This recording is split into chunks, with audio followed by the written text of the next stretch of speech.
Earth's dimensional shifts. Magnetosphere frequency is changing.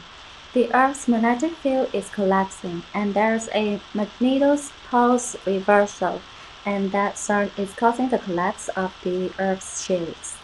What's actually happening is that the magnetic fields are dissolving and reforming into a higher frequency, which is preparing Earth for the dimensional shift.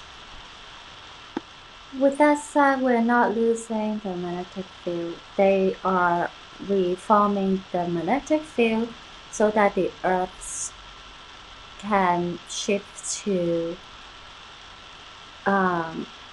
fifth dimension from the 3D dimension. So what's taking place right now is the amplifying of the electromagnetic frequencies coming through the Earth's magnetic field.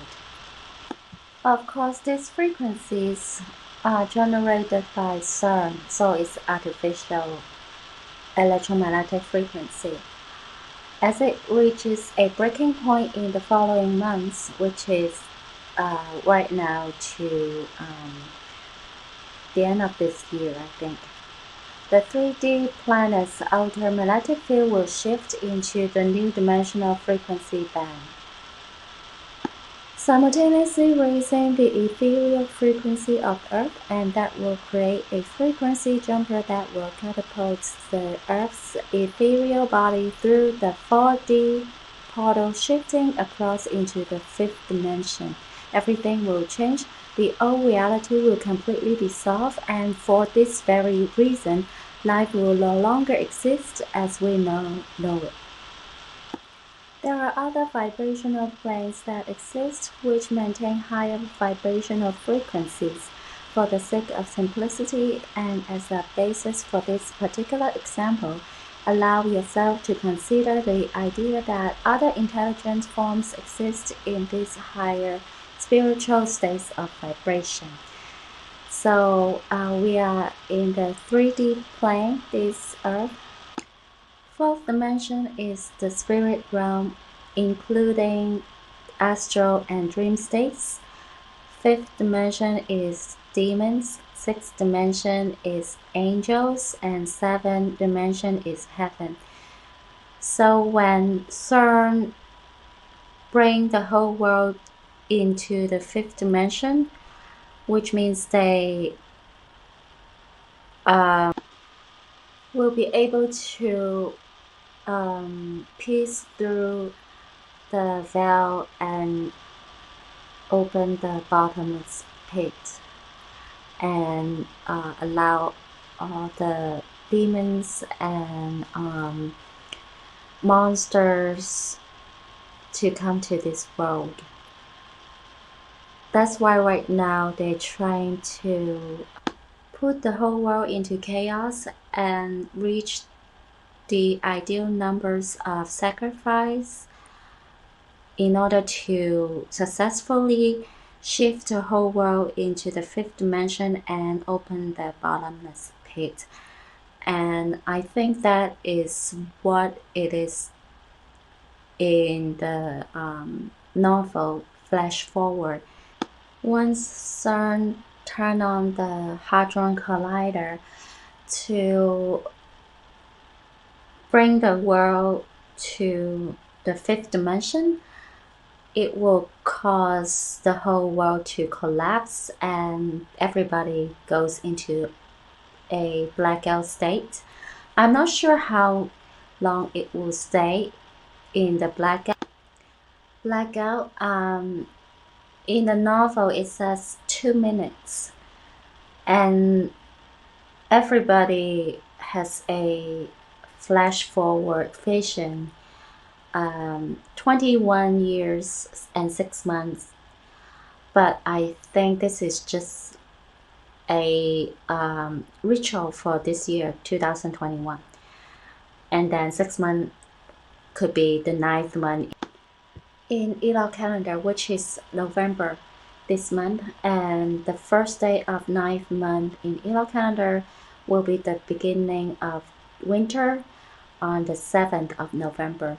So that's why this week is a critical week for them to achieve the ideal number of sacrifice.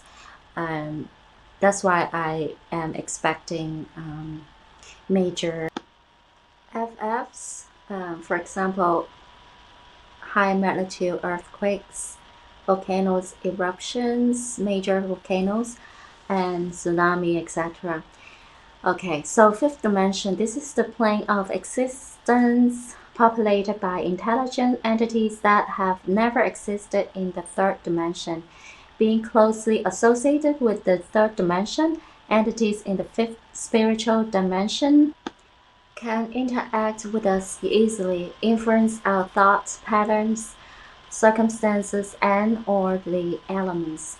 In religious texts, these entities are referred to as demons or fallen angels. So I believe when Cern power up the Hadron Collider, the energies will together combine with the magnetic field energies through ley lines and vortexes in this world and bring the whole world to the fifth dimension. And the energies go through the dome exit points facilitated by the megalithic engineering, which is all the structures, famous estates, obelisks, and historical sites. Even the buildings that are owned by them, they are carefully planted on ley lines, important cross power points, ley lines, or even vortexes. So that's why they periodically do rituals on these sites.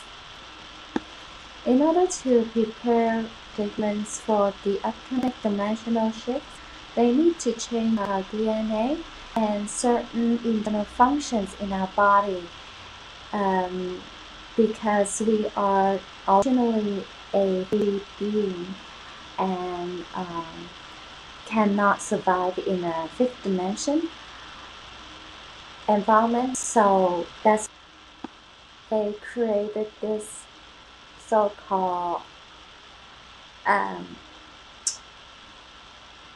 CV that force us to have this solution, the V, which contains their black goo, which is GO.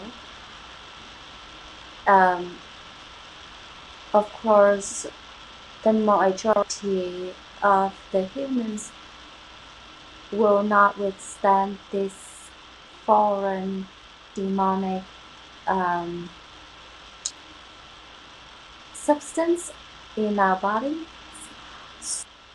So they only prepare for a small percentage of the humans to survive through this dimensional shift with the black goo in their bodies. And I believe the requirement is the physical strength and certain health conditions. I think it could be the protein shake, the protein powders and make the shake they drink every day to build up so-called muscles, the fake muscles on their bodies. I think that shake is part of the formula for the certain humans to prepare to pass the test and successfully survive in the fifth dimension with the black goo in their bodies and all the living organisms in the bodies, the foreign demonic organisms. So, okay, let's take a look of the DNA damaged by the GO. Due to its small size, high surface area, and surface charge, GO may possess significant geotoxic properties and cause severe DNA damage. For example, chromosomal fragmentation, DNA strand breakages, point mutations, and oxidative DNA adducts and alterations. Metagenesis was observed in mice after intravenous injection of GO at a dose of 20 mg/kg compared with cyclophosphamide 50 mg/kg, a classic mutagen. Even if GO cannot enter into the nucleus of a cell, it may still interact with DNA during mitosis when the nuclear membrane breaks down, which increases the opportunity for DNA aberrations. The pi-stacking interaction between the graphene carbon rings and the hydrophobic DNA base pairs can make a DNA segment stand up or lay on the surface of graphene with its helical axis perpendicular or parallel, respectively. The intermolecular forces severely deform the end base pairs of DNA, which potentially increases the genotoxicity. GO may also induce chromosomal fragmentation, DNA adducts, and point mutations by promoting oxidative stress or triggering inflammation through activation of intercellular signaling pathways. Graphene and RGO can also elevate the expression of p53, RAD51, and MOGG1-1, which reflects chromosomal damage and decreases the expression of CDK2 and CDK4 by arresting the cell cycle transition from the G1 to the S phase in various cell lines. DNA damage can not only initiate cancer development, but also possibly threaten the health of the next generation if the mutagenic potential of GO arises in reproductive cells, which impacts fertility and the health of offspring.